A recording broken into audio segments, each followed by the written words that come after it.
So what I did is I asked ChatGPT to give me 3 trending topics that are on social media right now about nutrition. Now, as you might know, nutrition is a very messy subject. There's all kinds of different diets and protocols and debates going on in this world. And I think it becomes very confusing for a lot of people. Now, I've got some beliefs on it. I've been in the world of health and fitness and nutrition for decades. And it's been my mission to keep myself very healthy, but also to help others to achieve some of their highest levels of health. And obviously, nutrition is a big part of this thing. So I like kind of looking at some of these things and keeping up with what's going on and what people are talking about. And I want to give you some of this information to show you what I think might be valuable and what is probably not that valuable. So you don't have to get stuck in the weeds. You can just really take some of this information and use what you think is going to be best for you. So without further ado, let's get into these 3 different topics. Number 1, should humans eat meat? Wow, I mean, this is an age-old debate that's been going on for so long. Should you be a vegan? Should you be a vegetarian? Should you eat meat? Are humans even designed to eat meat? And here is the truth. I don't know. And I think anybody that tells you that they know 100% for sure, I think is probably, they've got more conviction than they've got actual facts, right? Now, I do tend to believe, I have a belief that we are designed to eat meat for many, many reasons. And I can give you all the different reasons why people would say that humans are meat eaters, because we have these canine teeth, the digestive system that we have. I think there's lots of evidence to show that. But for me to be so arrogant as to say every single person needs to eat meat would just, again, it would be arrogant, right? And truth be told, I know a lot of people who are vegetarians who are very, very healthy. And I've even been a vegetarian. In fact, I was a vegan for about 1.5 years of my life. So I tested it, I tried it. And one thing that I found was when I was a vegan, I did become very healthy. I felt good. I had plenty of energy. I was much younger back then. I was in my early 30s. I'm 49 now. So maybe that had something to do with it, but I felt great. And the only thing that I found for me as a vegan was when I got into strength training, I noticed that I had a very hard time developing strength. I had a very hard time putting on muscle mass. And I would be one of those people to be considered like a hard gainer. So for me to not eat meat and to be vegan, it was really challenging. So I just couldn't eat enough. And I was like, when I was a vegan, I literally only ate like pretty much vegetables. Like I was pretty hardcore. So think of like the perfect vegan. I wasn't eating any processed foods. I wasn't eating a bunch of crap. I was literally eating vegetables. So very, very hard for me to gain weight. As soon as I started eating meat again, I started to gain my muscle back and my strength numbers went up pretty dramatically, very, very quickly. So I know there was something there and I've never looked back. So now I would consider myself to be a pretty, as a percentage, I would say maybe 30 to 40% of my daily consumption comes from meat, primarily high quality meat. So I get meat from a farmer, whether it's chicken or turkey or lamb I buy from the store, but I get New Zealand lamb. I love lamb. Fish, I eat a lot of salmon. Wild caught sockeye salmon I think is the best. So I think when you're choosing meat, if you decide to eat meat, you have to make sure that you're looking for quality meats, because I think there's a lot of really poor quality meat that you can buy, which might be, could potentially have some harmful things in there. Do I know that for sure?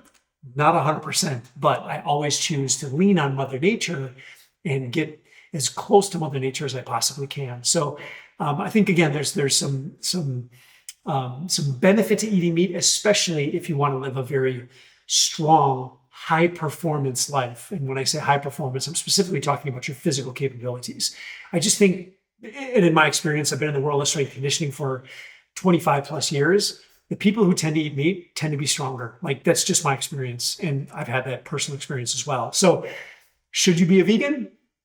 Possibly. Again, I don't think there's anything necessarily wrong with it. There's a right way and a wrong way to do it, just like there's a right way and a wrong way to do, meat eating as well. So I think there's a little bit more to take into consideration if you're going to choose that vegan lifestyle or vegetarian lifestyle, but I don't necessarily think it's a bad thing. All right, so let's move on to the next thing, the rise of healthy drinks. So the drink industry has been, just insane in the last 5 years. There have been so many people coming out with new drinks, cans of all kinds of different cool named stuff with really fancy artwork. And it's become a billion-dollar industry, a multi-billion-dollar industry.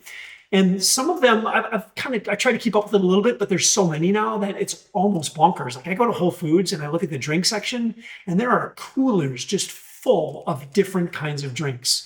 Now, some of them, I think the claims are a little bit over the top. And if you look at the ingredient labels, and now I think this is really important, you have to look at ingredient labels. In other words, what are the actual ingredients in that drink, as opposed to that little nutrition chart that gives you kind of the percentages of carbohydrates and fats and calories. I never really look at that thing. I don't look at the chart. I always look at ingredients. And what I found in a lot of these healthy drinks is there's a lot of added sugar, there's a lot of fake coloring, there's a lot of even artificial sugars. There's all kinds of different stuff in there. Now, again, we can get into this debate, like, are those things really that bad for you? I don't know for sure, but I always choose to lean on Mother Nature, right? So I always want to know, like, is what's in here, is it just fruit juice? Is it just, water? And I want it to be as clean as possible. And I find that most of these health drinks, they're just not that clean. There's too much stuff going on and too many ingredients that I just don't know about. And that's one of my reservations around things like protein shakes. A lot of times the ingredient lists are so long that I don't know what a lot of that stuff is.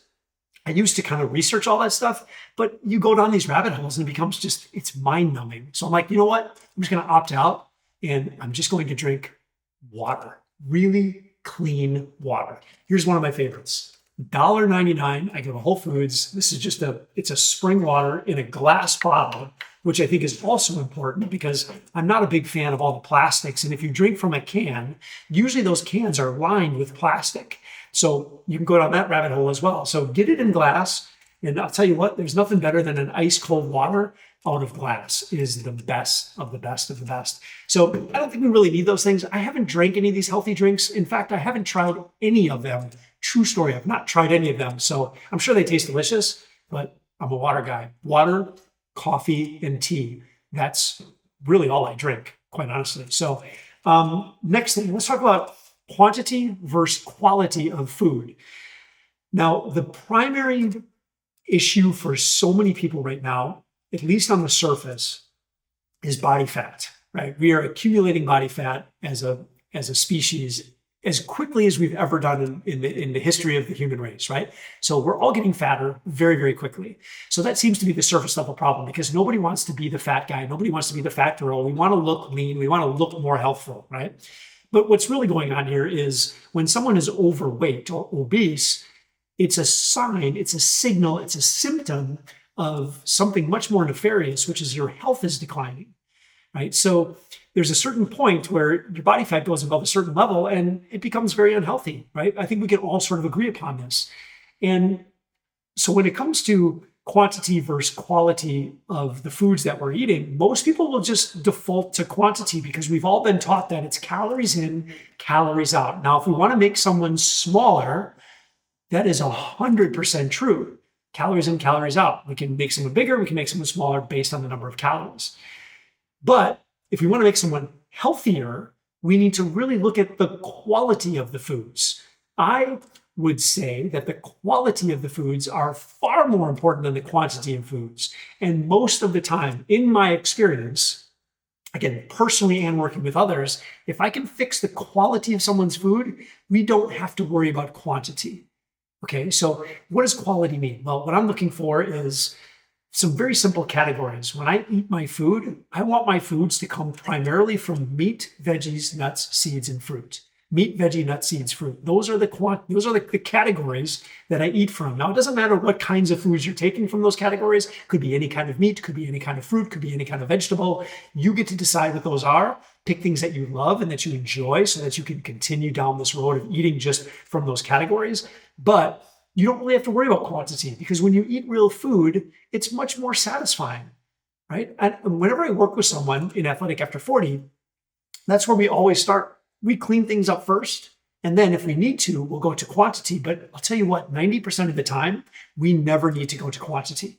It's kind of a beautiful thing because why worry about calories if we don't have to? It's so much easier to just look at your plate and to say, okay, all of the things on my plate come from one or more of the categories of meat, veggie, nuts, seeds, and fruit. It's way easier than weighing your foods, reading food labels, and doing all that other nonsense that most people are obsessed with. I shouldn't say most people. People want to lose weight, can obsess over that stuff. And I know because I've been there, right? So quantity versus quality, in my mind, quality wins every single time. So always look at the quality of the foods. And then, of course, kind of like what I talked about at the very beginning, there are different levels of quality of meat. So try to get good quality meats. Don't buy the cheapest. Sometimes buying a little bit more expensive meat is going to be better. Buying a little bit more expensive vegetables, buying organic as opposed to conventional. Again, you can go down those rabbit holes if you want, but look, even if you don't spend the extra money, it's always better than eating a bunch of processed, refined crap, right? That is of low quality and really just not very satisfying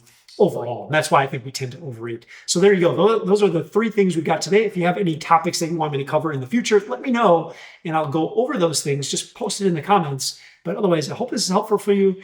And look, I want you to live your healthiest, highest performance life as you get older.